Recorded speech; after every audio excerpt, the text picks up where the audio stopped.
বন্ধুরা, আশা করব তোমরা সবাই ভালো আছো। আজকের তারিখ হলো 15/4/2025 আর দিনটা মঙ্গলবার, বাংলার শুভ নববর্ষ। তো শুভ নববর্ষের প্রথম দিনেই সবার জন্য আন্তরিক শুভেচ্ছা ও ভালোবাসা রইল। এবং আমি চলে এসেছি পৈলান মন্দিরে এবং সেই ছবিটা আমি তোমাদের দেখাবার চেষ্টা করছি দূর থেকে, এবং কাছে যাব, কাছে গিয়েও সেই ছবিটা দেখাবার চেষ্টা করব। আর পাশেই আছে ডারমাহারমা রোড, এবং সেই ডারমাহারমা রোডের ছবিটাও তোমাদের দেখাবার চেষ্টা করছি। তো আমি বজবজ থেকে সাইকেল নিয়ে প্রথমে চলে এসেছিলাম বাবা বড়কাছারি মন্দিরে, সেখান থেকে জয়রামপুর, আর জয়রামপুর থেকে ঘুরে পাড়ার ভেতর দিয়ে হয়ে ডারমাহারমা রোড ধরে সোজা চলে এসেছি পৈলান মন্দিরে। তো তোমরা দেখতে থাকো পুরো ছবিটা।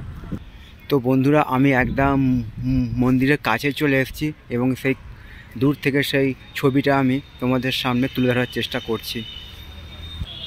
তোমরা দেখতে থাকো পুরো ছবিটা, তোমাদের বুদ্ধে সেই ছবিগুলো বানানো। পুরো ঘুরে ঘুরে আমি দেখাচ্ছি তোমাদের। তো তোমরাও এসো এই পৈলান মন্দিরে, ডারমাহারমা রোডের ঠিক পাশেই অবস্থিত, এবং খুব সুন্দর একটি জায়গা, শান্ত সুন্দর এবং নিরিবিলি পরিবেশ। এবং সেই ছবিটা প্রচণ্ড রোদকে উপেক্ষা করে, সব কিছুকে উপেক্ষা করে আমি বজবজ থেকে সাইকেল নিয়ে চলে এসেছি পৈলান মন্দিরে, এবং সেই ছবিটা আমি তোমাদের সামনে তুলে ধরার চেষ্টা করছি।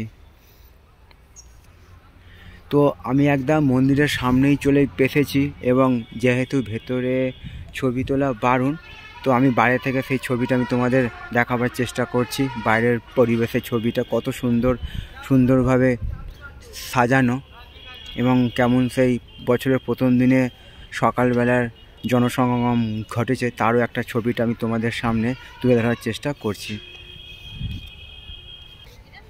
আমি একদম মন্দিরের কাছে চলে এসেছি, এবং সেই ছবিটা আমি তোমাদের সামনে তুলে ধরার চেষ্টা করছি।